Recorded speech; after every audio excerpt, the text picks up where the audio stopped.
সে ছিল এক পূর্ণিমা সন্ধ্যা। আন্না এসেছে রবির ঘরে। তার আগমনে রবীন্দ্রনাথের হৃদয়েও লেগেছে দোলা। তবে মনে পুলক জাগলেও কি যেন এক জড়তা এসে জড়িয়ে ধরে তাকে, স্বাভাবিক হতে দেয় না।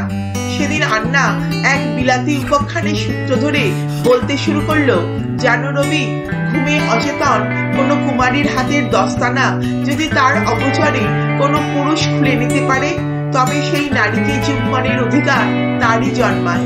এই বলে হাতে দস্তানা করে ঘুমের ভান করে সে শুয়ে পড়ল রবির বিছানায়।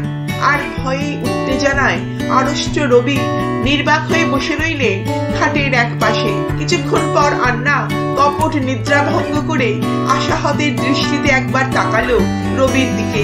তারপর প্রত্যাখ্যানের বেদনা বুকে নিয়ে বেরিয়ে গেল ঘর থেকে। আর রবি সারা রাত ছটফট করতে লাগলেন দুঃসাহসী হয়ে এগিয়ে যেতে না পারার যন্ত্রণায়। কে এই আন্না? কিভাবে যোগাযোগ ঘটলো তার কবির সঙ্গে? সময়টা 1878। রবীন্দ্রনাথ তখন 17 বছরের কিশোর।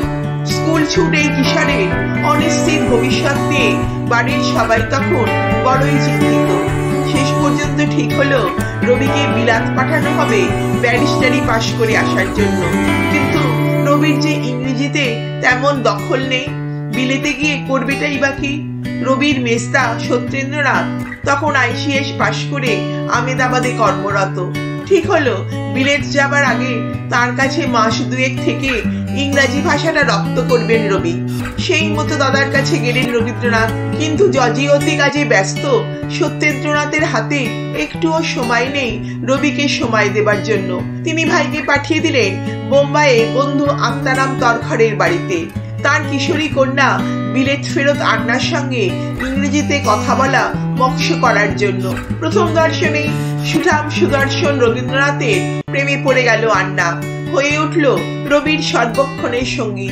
দুজনের সময় কাটতে লাগলো কথা বলে আর গান গেয়ে।